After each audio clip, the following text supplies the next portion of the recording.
Student, आप लोग कैसे हैं। ये प्रोसेस अकाउंटिंग का तीसरा वीडियो है। इस वीडियो में हमने आपको जो है प्रोसेस अकाउंट्स में कौन कौन से आइटम्स आपके डेबिट होते हैं, कौन कौन से आइटम्स आपको क्रेडिट होते हैं और क्या इसका बेसिक पॉइंट हो सकता है जो आपको प्रोसेस का क्वेश्चन लगाने के पहले आपको मालूम होना चाहिए। उन चीज़ों को हमने इसमें कंसाइज किया है या लिया है। देखिए, फॉर्मेट ऑफ प्रोसेस अकाउंट दिया हुआ है। Item, units, amount, item, units, amount. यहाँ पर भी आप डेबिट क्रेडिट कर सकते हैं। ये आपका पार्ट जो है डेबिट का है और जो है ये वाला पार्ट आपका जो है क्रेडिट का है। डेबिट क्रेडिट यहाँ पर भी होता है। अब यहाँ पर क्या है, डेबिट साइड की अगर हम बात करें तो यहाँ देखिए पहला पॉइंट लिखा है मटेरियल इंट्रोड्यूस। मतलब जो भी मटेरियल आपका दिया हो, यूनिट्स वाला यूनिट्स में अमाउंट लिख देंगे, यूनिट वाला यूनिट में लिख देंगे और अमाउंट वाला अमाउंट में लिख देंगे। इसके अलावा आपका मटेरियल दिया हो, अब वो चाहे रॉ मटेरियल हो, चाहे मटेरियल हो, लेबर दिया हो, डायरेक्ट एक्सपेंसेस दिए हो, इनडायरेक्ट एक्सपेंसेस दिए हो, जो भी दिए हो उन सबको आप अमाउंट कॉलम में दिखा देंगे। लेकिन जब मटेरियल इंट्रोड्यूस की बात करेंगे, यूनिट में भी आएगा, रुपीज में भी आएगा। दूसरा जो है क्रेडिट साइड में जो है लॉस इन वेट, जो आपका कुछ सामान ऐसा होता है जो क्वांटिटी में कम हो जाता है, उसको हम यूनिट से कम कर देते हैं, अमाउंट में उसको नहीं दिखाते हैं। इसी प्रकार cash receive from sale of product, मान लीजिए किसी प्रकार का आपका जो है स्क्रैप था या रॉ मटेरियल था, उसको आपने बेच दिया जो है, वो भी क्रेडिट साइड में आ जाएगा। इसी प्रकार नॉर्मल लॉस जो है आपका परसेंटेज में दिया होता है, उसकी जो है ये रेट दी होती है, किस रेट से आप उसका वैल्यूएशन करेंगे, वो भी बाई नॉर्मल लॉस यूनिट्स में भी आएगा, अमाउंट में भी आएगा। इसके बाद हम लोगों का एबनॉर्मल लॉस की बात आती है।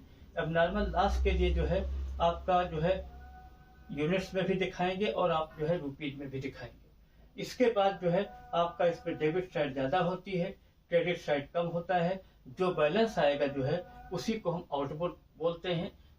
ये इस प्रोसेस के लिए जो है क्लोजिंग बैलेंस है या आउटपुट है या फिनिश प्रोडक्ट है।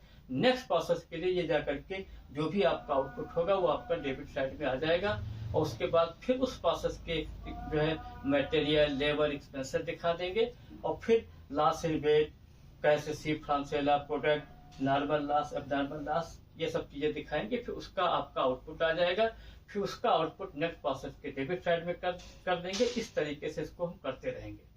तो इस प्रोसेस अकाउंट के फॉर्मेट में इतनी ही चीजें मैक्सिमम आती हैं। तीसरी चीज ये है, वर्किंग नोट्स में कुछ पॉइंट लिया, ये भी आपको बहुत जरूरी है।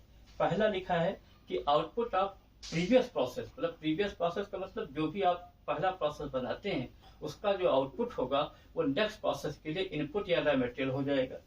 दूसरा, जितने भी आपने देखा ये मटेरियल हो गया, लेबर हो गया, डायरेक्ट एक्सपेंसेस, इसमें तो कोई प्रॉब्लम नहीं आती है। लेकिन जो इनडायरेक्ट एक्सपेंसेस होते हैं उनको आपको बांटना पड़ता है, उसके बारे में भी आपको चीजें क्लियर होनी चाहिए। तो इनडायरेक्ट एक्सपेंसेस को जो है हमेशा हम डायरेक्ट वेजेस के रेशियो के अनुसार या डायरेक्ट लेबर के रेशियो के अनुसार बांटते हैं। मान लीजिए 3 प्रोसेस दिया है, टोटल आपका इनडायरेक्ट एक्सपेंसेस दिया हुआ है और उनका जो है आप वेजेस का रेशियो निकाल लेंगे तीनों प्रोसेस का, फिर उसमें बांट डिस्ट्रीब्यूट करके फिर आप प्रोसेस हर एक प्रोसेस में अलग अलग दिखाते जाएंगे। तीसरा जो सबसे इंपॉर्टेंट पॉइंट लिया है, जब आप क्रिटिकल क्वेश्चन लगा रहे होते हैं तो वहां पर जैसे मान लीजिए आपने पहले प्रोसेस में ना तो ओपनिंग स्टॉक दिया ना क्लोजिंग स्टॉक दिया है, ठीक है, क्वेश्चन आपका दिया हुआ है, ठीक है, क्वेश्चन आप पहला प्रोसेस आपने बना लिया, ना तो ओपनिंग स्टॉक यूनिट में दिया ना क्लोजिंग स्टॉक यूनिट में दिया है, तो उस क्वेश्चन में तो दिक्कत नहीं होगी। लेकिन नेक्स्ट प्रोसेस में मान लीजिए बाई चांस आपका जो है ओपनिंग स्टॉक यूनिट में दिया, क्लोजिंग स्टॉक यूनिट में दिया हुआ है, तो ऐसी स्थिति में अगर क्लोजिंग स्टॉक की कोई रेट नहीं दी हुई है तब तो जो भी आप प्रीवियस रेट निकालेंगे उसी के अनुसार ओपनिंग स्टॉक को यूनिट से मल्टीप्लाई करके रुपीज में दिखा देंगे, क्लोजिंग स्टॉक को क्रेडिट साइड में यूनिट से मल्टीप्लाई करके रुपीज में दिखा देंगे। लेकिन अगर क्लोजिंग की रेट अलग से दी हुई है तब आप जो है क्लोजिंग के लिए जो रेट दी है उसके अनुसार मल्टीप्लाई करके क्रेडिट साइड में दिखा देंगे और ओपनिंग रेट का वैल्यूएशन हम जो है ओपनिंग स्टॉक का वैल्यूएशन उसी रेट से करेंगे जो आपने पिछली रेट कैलकुलेट की है। हमारा कहने का मतलब ये है कि अगर आप क्वेश्चन लगा रहे हैं उसमें नेक्स्ट प्रोसेस में ओपनिंग स्टॉक भी आ जाता है, क्लोजिंग स्टॉक भी आ जाता है। तो क्लोजिंग स्टॉक की अगर वैल्यू रेट दिया हुआ है तो उसको क्लोजिंग स्टॉक के यूनिट्स को गिवन रेट से मल्टीप्लाई करके क्रेडिट साइड में यूनिट का यूनिट में दिखा देंगे, रुपीज को रुपीज में दिखा देंगे। लेकिन ओपनिंग स्टॉक का जो वैल्यूएशन होगा वो पिछले रेट जो आपने कैलकुलेट किया उसके अनुसार निकाल करके यूनिट का यूनिट में दिखा देंगे, रुपीज में मल्टीप्लाई करके दिखा देंगे। लेकिन हम ये कहना चाह रहे थे, मान लीजिए क्लोजिंग रेट नहीं दी हुई है, तब आप ओपनिंग और क्लोजिंग स्टॉक का वैल्यूएशन जो है, जो भी आपने पिछली रेट निकाली उसके अनुसार करेंगे। यही हम आपको इस वीडियो में बताना चाहते हैं।